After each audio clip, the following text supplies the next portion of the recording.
d'amélioration continue de leurs prestations. C'est dans ce contexte que la vice-primature, ministère de la fonction publique, modernisation de l'administration et innovation du service public, à travers l'ENA, École nationale d'administration, organise la première édition des conférences annuelles du service public. Un rendez-vous national de haut niveau qui s'étale sur 2 jours avec comme thème principal bâtir des services publics des progrès fondés sur la compétence, l'intégrité et la digitalisation. Pour le vice-premier ministre, ministère de la fonction publique, modernisation de l'administration et innovation du service public Jean-Pierre Liaou, cette initiative permettra au pays de se doter d'une véritable base de données nationale consacrée aux bonnes pratiques et aux innovations dans la gestion publique, conformément au 6e pilier du 2e quinquennat du président de la République, Félix-Antoine Tshisekedi Tshilombo. Fidèle à sa vision sur des réformes engagées du service public depuis son avènement au pouvoir, le président de la République, Félix-Antoine Tshisekedi Tshilombo, a salué l'initiative et pense que les conférences annuelles du service public est une innovation majeure. Dans sa mission de promouvoir l'intégrité et la bonne gouvernance, de renforcer une culture d'excellence et de méritocratie dans le service public, le directeur général de l'ENA, École nationale d'administration, a vivement salué la vision du président de la République consistant à insuffler un vent d'excellence et de qualité au sein de l'administration publique congolaise. Dans cet élan de mutation vers l'excellence, le gouvernement, par l'entremise de la vice-primature en charge de la fonction publique, annonce dès l'année prochaine l'instauration du prix du service public dans plusieurs catégories afin de récompenser les performances exemplaires et de stimuler l'innovation administrative. Toujours au Centre culturel et artistique d'Afrique centrale, placé sous le thème « Bâtir des services de progrès fondés sur la compétence, l'intégrité et la digitalisation », ces travaux de 2 jours ont été présidés par le chef de l'État. Dans son allocution, Félix-Antoine Tshisekedi Tshilombo exhorte le participant de travailler pour la mise en place d'une administration proche de la population. En voici un extrait. C'est pour moi un motif de profonde satisfaction de prendre la parole à l'ouverture de la première édition des conférences annuelles des services publics de la République démocratique du Congo. Depuis mon accession à la magistrature suprême, j'ai fait de la refondation et de l'amélioration de la qualité des services publics l'un des axes les plus structurants de mon action. Au début de ce second quinquennat, j'ai pris devant la nation un engagement explicite qu'aucune Congolaise et aucun Congolais, où qu'ils vivent sur notre territoire, ne soit privé de services publics dignes de ce nom, qu'il s'agisse de la police, de la justice, de l'éducation, de la santé, de l'état civil, de la fiscalité ou de l'administration territoriale. Cet engagement vaut pour tous, mais plus encore pour celles et ceux qui, sous l'uniforme de la République, consentent les sacrifices les plus lourds pour la patrie. Nos militaires, nos policiers, leurs épouses, leurs enfants ne doivent plus être ceux qui attendent le plus longtemps devant un guichet, dans un hôpital, dans une école ou devant un bureau d'état civil. Ils ont droit, plus que quiconque, à une administration qui les respecte, qui les accueille avec humanité, qui les traite avec considération. Lorsque je dénonce parfois avec des mots durs, l'indignité des conditions de vie dans lesquelles tant de nos compatriotes ont été contraints durant des années. Ce n'est jamais pour les mépriser, et certainement pas nos vaillantes forces de défense et de sécurité, mais pour placer l'État face à ses responsabilités et rappeler l'urgence de leur rendre en acte la dignité qui leur est due. Situation sécuritaire dans la ville d'Uvira, occupée pendant quelques jours par les troupes rwandaises et les rebelles des M23 AFC ont retrait dans cette deuxième ville de la province du Sud Kivu. Je le disais d'ailleurs dans les titres, la société civile joint sa voix à celle de l'ensemble de la population d'Uvira pour saluer cette pression sur le Rwanda et veiller au strict respect des accords de Washington. Elles ont réagi au micro. Alors, monsieur, vous savez, c'est toujours les femmes et les enfants qui sont en train de payer le prix lourd. Et vous l'avez reconnu. Le viol est utilisé comme arme de guerre en RDC et vous l'avez reconnu. Vous savez pourquoi? C'est pour dépeupler les villages, pour les repeupler avec d'autres populations, continuer à piller sans justice. Uvira, c'est la deuxième entrée du plus grand lac d'Afrique, le Tanganyika. Et vous savez, les rebelles veulent traverser le Tanganyika pour aller jusqu'au Lualaba afin de pouvoir également s'emparer des minerais parce que c'est une région qui est riche. Ensuite, ils veulent aller au Katanga et on connaît la suite. Donc, moi, je vous encourage, monsieur le ministre, on doit passer aux actes. Vous avez exhorté, mais maintenant, il faut des sanctions. Il y a beaucoup de conflits oubliés comme celui du Congo, du Soudan, du Cambodge, de l'Afghanistan. Mais ces conflits continuent à broyer des vies. Nous n'allons qu'applaudir cette décision-là, parce que, vous savez, le président Félix Antoine Tshisekedi, c'est un visionnaire. Donc, un visionnaire, lorsqu'il fait des choses au début, vous allez les comprendre mal. Mais lorsque vous allez voir des retombées, c'est alors que les gens doivent revenir à la raison. Vous savez, on pouvait même attaquer les M23, et les M23 ne pouvaient pas entrer au niveau des Uvira. Mais on les a laissés entrer pour que nous puissions avoir raison. Et cette raison-là vient de nous donner une victoire sur les plans diplomatiques. Donc je ne ferai que me féliciter le chef de l'État qui travaille déjà au niveau diplomatique. Et puis cet appel de la grande communauté Banyamulenge auprès des autorités compétentes pour garantir sa sécurité suite à l'occupation de la ville d'Uvira. Lors d'un point de presse organisé récemment à Kinshasa, une déclaration a été lue dénonçant ainsi la manipulation rwandaise mettant en péril cette communauté. Paulette Lumba pour d'autres détails. Les membres de la communauté Banyamulenge du Sud Kivu, opposés à l'agression rwandaise, rejettent avec fermeté les récentes déclarations du président Paul Kagame au Parlement rwandais, celles de son ministre des Affaires étrangères et du représentant du Rwanda à la réunion du Conseil de sécurité des Nations Unies tenue le vendredi 12 décembre 2025 sur la RDC au sujet des Banyamulenge. Ces déclarations veulent faire croire au monde que le Rwanda intervient à Uvira, qui est notre ville natale, pour venir protéger notre communauté. Alors que ces véritables objectifs sont connus de tous, l'expansion territoriale et l'exploitation illégale des minéraux.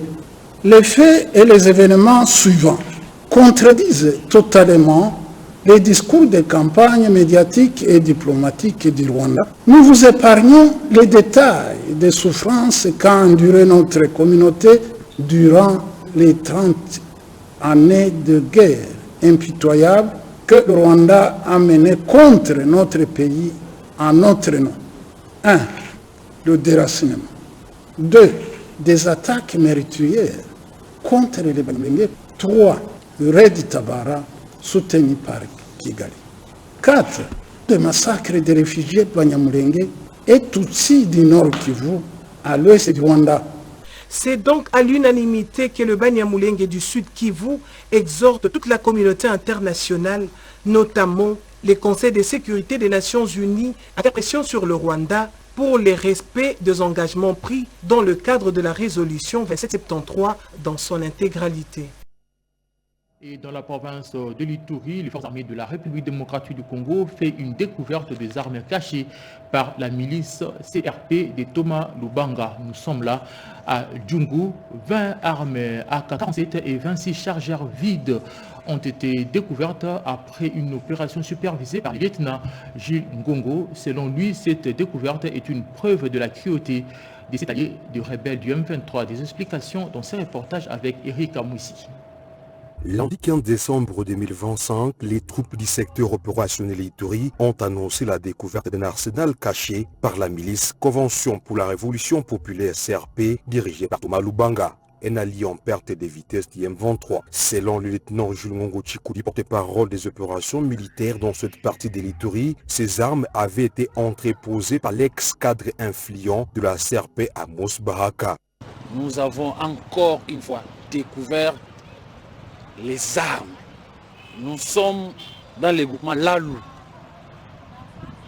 C'est entre le village natal de Fé Baraka, Amos.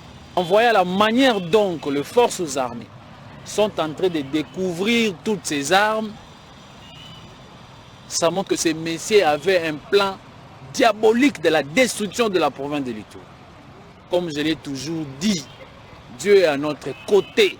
Cet exploit illustre la fructueuse opération entre le FARDC et les communautés locales. Les opérations se poursuivent activement en Djougou contre les musiciens CRP alliés au M23 qui perdent de plus en plus leurs membres influents. Aujourd'hui déjà, la chefferie de Mambi, ça respire la paix. Nous félicitons encore nos hommes, nous félicitons la population, nous réitérons encore le message du gouverneur. Lieutenant général Luboyanka Chamadjouni, commandant des opérations, de là où vous êtes, revenez. Sinon, de là où vous êtes, on va vous neutraliser. Le secteur opérationnel Ituri exhorte tous les détenteurs illégaux d'armes à déposer sans délai pour concrétiser la vision des paix du chef de l'État, Félix Antoine Tshisekedi Tshilombo, porté à Ituri par le lieutenant général Luboyanka Chamadjouni. La population unie fait la différence pour un Ituri pacifié. Retrait des troupes rwandaises et de la coalition AFC M23, le ministre de la Communication et des médias, Patrick Muyayaka Teboué, s'exprime sur ces sujets. La pression devra continuer sur le Rwanda, les génitaires du M23. D'autres détails dans ce reportage signé Joseph Oscar Mbalkaïj. Écoutez, c'est un enjeu. Évidemment, je ne commenterai pas le fond parce que nous avons déjà des cadres où les discussions se font. Mais cette annonce a pour seul effet de démontrer que c'est le père qui a envahi, qui a attaqué. Le père a reçu de pression. Et les pères chargent le fils de faire ou d'anticiper sur ce qui va arriver. Les M23, le fils a toujours dit qu'il n'était pas concerné par le processus de Washington. Et comment ça se fait qu'un matin ou un soir, on s'est dit, partant de la médiation américaine. Il est évident ici que c'est une fuite en avant du Rwanda qui veut faire semblant ou faire du maquillage pour nous distraire. Il est évident que ce qui est arrivé à Uvira ne devrait jamais arriver, que ce soit en référence au processus de Doha ou au tout frais processus de Washington. Donc il est évident que nous avons, nous, dans le cadre de la médiation américaine, des garants qui suivent les processus et qui doivent tirer les conséquences de cette violation manifeste de tout ce qui avait été convenu. Ce n'est pas seulement une violation de ce qui a été convenu, mais c'est aussi une succession des crimes. Je pense que vous avez eu l'occasion de suivre ma collègue au cours du débat au Conseil de sécurité. Je ne voudrais pas revenir sur ce qu'a dit le représentant américain dans les détails de ce que nous savions déjà. Il est établi donc désormais que pour tout le monde, vraiment comme né sur le visage, que c'est le Rwanda et l'armée rwandaise qui opèrent. Parce que les derniers événements que nous avons suivis particulièrement dans l'axe Kamanyola-Uvira ont commencé notamment par le missile parti du territoire rwandais. Et donc, ce qui a été fait hier ne concerne que leurs signataires. Ce qui est évident pour nous, c'est que nous attendons que ce qui est prévu dans l'accord de Washington s'applique pleinement. Nous ne voulons pas des choses qui peuvent être faites pour la façade. Ce que nous voulons, c'est le retrait total des troupes rwandaises sur nos territoires. Le retrait ne concerne pas Uvira, le retrait concerne Goma, le retrait concerne Bukavu, et toutes les parties du pays qui sont sous leur occupation. C'est cela l'accord de Washington. Les images que vous allez suivre, l'objectif de cette rencontre est de partager l'expérience sur les avancées scientifiques de l'urologie à l'ère de la nouvelle technologie. Parmi les recommandations, la continuité de l'urologie pratiquée en République démocratique du Congo selon les normes internationales et la continuité de la pratique conventionnelle pour pallier à certaines réalités des zones rurales. C'est ce qu'on peut retenir du 19e congrès sur les cancers urologiques organisé par l'Association congolaise d'urologie à Kinshasa. Blandine Morgana pour d'autres détails. Les cancers en urologie et autres incontinences urinaires sont autant de défis que la République démocratique du Congo doit relever. Les congressistes membres de l'Association congolaise d'urologie se sont résolus que l'urologie pratiquée va continuer à suivre les standards scientifiques internationaux pour son évolution. L'accessibilité pose problème en milieu rural et dans certains coins des principales villes, d'où la pratique traditionnelle selon les normes reste d'actualité pour pallier à certaines réalités d'ordre logistique des zones rurales. À l'issue de ces congrès, quelques participants ont réagi. C'est au cours des congrès, des réunions scientifiques que le médecin se forme, c'est ce qu'on appelle la formation médicale continue.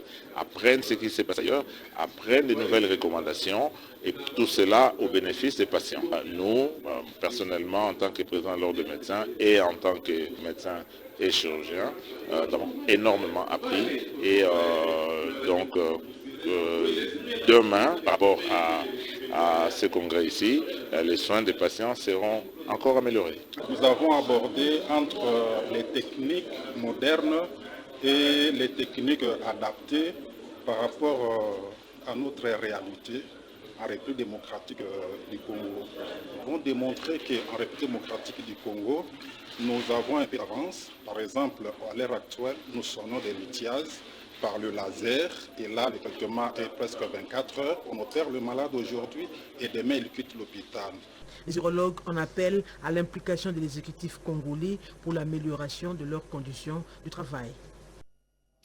De nouveaux candidats pour la formation du master de maladies infectieuses et gestion des risques pour l'Afrique. Au total, 50 apprenants retenus par les directeurs de l'INRB, Jean-Jacques Mouyembe, pour cette édition. Annonce faite lors du lancement de l'année académique édition 2025-2026 à l'amphithéâtre de l'INRB. Anastasie Dungo, Thomas Passiloa pour les reportages. Le recteur de l'université de Kinshasa, le professeur Jean-Marie Kayembe Ntumba, a lancé ce mardi 16 décembre 2025 à Kinshasa l'année académique 2025-2026, la 12e du master d'écologie, de maladies infectieuses, aléas naturels et gestion de risques. C'était au cours d'une cérémonie organisée à l'Institut national de recherche biomédicale sous les auspices du professeur Jean-Jacques Mouyembe, de surcroît directeur de cet institut et de l'INRB. Dans son allocution, le professeur Jean-Marie Kayembe a salué le programme de l'INOA comme un motif de fierté et une garantie en plus pour les apprenants de ces masters. Aujourd'hui, le monde entier a compris qu'on ne peut plus former uniquement sur base de la théorie. Même ceux qui aujourd'hui commencent, ils doivent s'attendre demain à contribuer à la transformation de la société. La connaissance, il ne faut pas en être jaloux, il faut la partager. Vous serez géniteur de beaucoup de bonheur, beaucoup de joie. Vous serez un modèle pour beaucoup de jeunes. Est-ce qu'il y a meilleure richesse ou meilleur plaisir que celui de contribuer à élever la nature et le genre humain? Sachez que cette journée a été marquée par plusieurs temps forts, dont les allocutions du virologue Jean-Jacques Mouyembe et de plusieurs autres autorités académiques de ce master. Le docteur Benoît Kebela Ilunga s'est vu félicité pour ses nombreuses œuvres. L'un des visionnaires a un soutien des premières heures de ses projets de formation. Cet institut bénéficie du soutien de plusieurs partenaires, dont l'unité de gestion des projets de développement, le ministère de la Santé, l'Organisation internationale des migrations et la Fondation Veolia et l'INRB. Des progrès enregistrés sur l'accès gratuit à la maternité et des soins du nouveau-né dans le cadre du programme de la couverture santé universelle en RDC. C'est ce qui ressort des assises sur la revue annuelle sur la gratuité de la maternité organisée par le Conseil national de la couverture santé universelle. Cédric Kenina pour les reportages. 2 ans déjà en cette année 2025 depuis l'effectivité de la gratuité de la maternité et des soins du nouveau-né en RDC. Pour évaluer ce programme, les animateurs du Conseil national de la couverture santé universelle et les experts se réunissent à Kinshasa.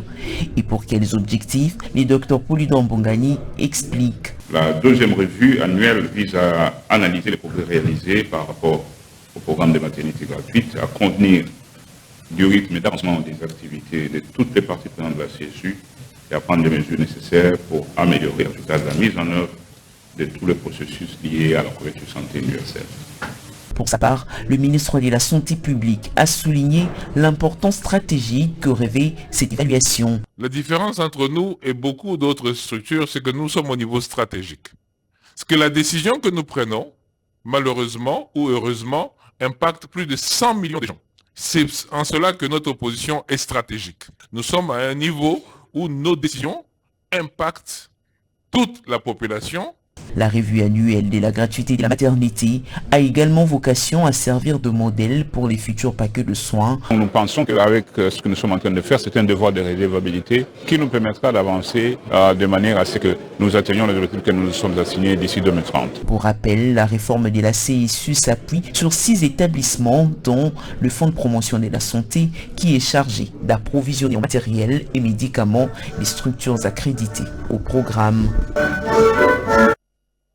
Parlant de cette itinérance de la ministre de l'Enseignement supérieur et universitaire dans l'entreprise minière KKC et au centre de recherche du Lualaba, Marie-Thérèse Sombo et sa suite voulaient s'assurer des méthodes utilisées pour la conservation de l'environnement. Reportage. Tout a commencé par la visite de l'entreprise minière KCC au sud-est de la République démocratique du Congo.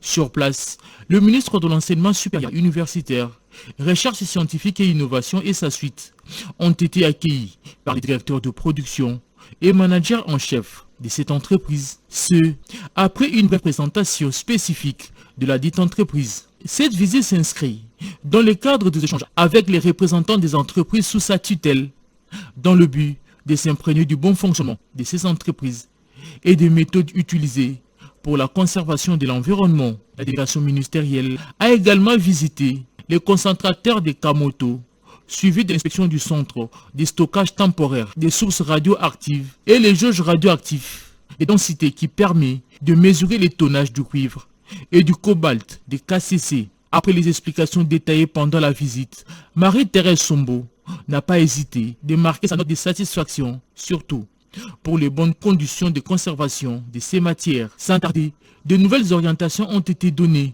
pour permettre à ces centres de stockage d'améliorer le travail afin de donner des réponses adéquates aux problèmes de la société. Cette ronde a permis également à cette délégation de palper les réalités des antennes du Comité national de protection des rayonnements ioniques et commissariat à l'énergie atomique pour se rassurer de la sûreté et la sécurité des sources radioactives, leur entreposage, 2 antennes clés en matière nucléaire, atomique et radiologique. La province de la Chopo est la prochaine étape de cette itinérance initiée par la ministre de l'Enseignement supérieur, universitaire, recherche scientifique et innovation, Marie-Thérèse Sombo. Vers la numéralisation des archives publiques pour l'accessibilité facile et sécurisée des archives en RDC, la ministre de la Culture, Arts et Patrimoine envisage la mise en œuvre d'un projet appelé Coffre-fort et d'assurer la conservation et une bonne gestion des archives en RDC. Reportage. Mardi 16 décembre 2025, la ministre de la Culture et du Patrimoine, Yolande Mandembo, a effectué une visite aux installations de l'Institut national des archives du Congo, INACO, en prévision du lancement imminent du projet de numérisation des archives publiques appelé projet Coffre-fort. Accueilli par le directeur général de l'INACO, professeur Aimé Kassongo Mandé, ainsi que le personnel de cet établissement public, la ministre de la Culture, Arts et Patrimoine, Yolande Mandembo, a passé en revue les salles d'archives explorant à la fois les dépôts physiques existants et les nouvelles infrastructures dédiées aux archives numériques. Cette immersion avait pour objectif de palper la réalité et les défis logistiques avant le déploiement du projet, lequel vise à transformer l'INACO en un pôle d'excellence au service de l'État. Nous avons un projet pas seulement de stockage, mais de conservation. Nous avons un serveur ici, un serveur qui est déjà en mouvement, des dépôts et des dépôts d'archives que nous devons traiter. Le projet vise la sécurité optimale des documents institutionnels et gouvernementaux, vise une certaine garantie de recherche et d'accès documentaire, la sauvegarde de la preuve et de la mémoire. Il a fallu que Son Excellence Madame la Ministre passe se rendre compte de l'effectivité du démarrage de notre serveur pour que tous les ministres soient sensibilisés. Cette visite marque un engagement fort du ministère de la Culture, Arts et Patrimoine pour la modernisation et la sécurisation du patrimoine mémorial national. Kalemi sous les eaux, après les pluies diluviennes qui se sont abattues dans la province du Tanganyika, ces eaux ont submergé cette ville, d'où ces plaidoyers du député national Yannick Barwani à l'intention des autorités compétentes pour des solutions idoines. Anna Sadoumbou et Guy Kitoko dans ces reportages.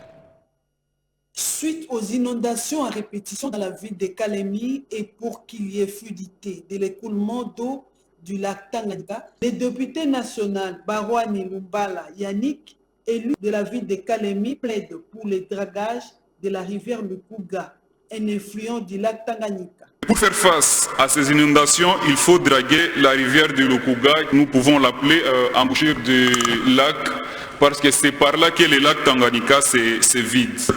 Lorsqu'il y a de fortes pluies, les inondations touchent aussi la ville de Kigoma en Tanzanie, aussi le Burundi dans les régions de Rumongue et du côté de la Zambie à l'extrême sud du lac. Sur ce, je demande à la Commission de réintégrer ma recommandation que le gouvernement central dote la province de Tanganyika une drague. C'était lors d'une séance plénière regroupant les commissions politiques administratives ainsi que celle de l'aménagement du territoire. Brutal de travaux de construction des différentes infrastructures dans la province centrale. Les agents et cadres de l'office de route exigent le paiement des arriérés de leur rémunération. Un sit-in a été organisé à cet effet. Un reportage signé nos confrères de la RTNC Congo central. Les agents de l'office de route prévus de leur mission d'assurer l'exécution des travaux de construction et de réhabilitation des routes tant nationales que provinciales au Congo central dans les tronçons compris entre rond-point Kinkanda via parking RTNC jusqu'à l'entrée du port Matadi Gateway Terminal dans la ville de Matadi manifestent leur mécontentement ce mardi 16 décembre 2025. Sous la direction de l'intersyndicale provinciale et la délégation syndicale de l'office de route Congo central, les agents et cadres de cette entreprise publique effectuent une marche partie de l'office de route situé à Kinkanda Safari pour chuter au rond-point Kinkanda lieu d'exécution des travaux confiés à l'entreprise ATP. Souciés de la mission qui leur est dévolue, ces agents revendiquent la manière dont ces travaux sont effectués à sapin toutes les conditions requises. Sur ce, un mémo est adressé à l'autorité provinciale pour exprimer leur ras-le-bol. L'office de route a été désigné comme entreprise exécutante, l'OEBK comme mission de contrôle et Matadi Gateway Terminal a été retenu comme partenaire financier et a avancé 25% du montant total du débit d'exécution des travaux. L'entreprise ATP est intervenue sans titre apparent, procédant à la destruction totale des travaux déjà exécutés. L'agence des travaux publics s'est targuée de détruire cette chaussée construite et exécuter ces travaux pendant la journée, perturbant ainsi la circulation des usagers de cette route. Au regard de ce qui précède, l'office de route exige d'être rétabli dans ses droits, la cessation immédiate de toute intervention non autorisée sur les tronçons concernés. Les usagers de la route qui ne jurent que pour la réhabilitation de ces tronçons observent et donnent son opinion. Et dans nos prochaines éditions, nous reviendrons avec les images, forces et images des activités des GTZ en Chine. C'est par cette note que nous mettons fin à ces journaux coordonnés par Angèle Mabiala, réalisé par Chimendondo et Maxime Androkwa, Chimendondo, Mimi Ntumba, Chico Bipendou, Blondine Mangaba était là pour assurer la partie technique. Le prochain rendez-vous, c'est tout à l'heure à 19h. Bonne suite de programme sur nos antennes.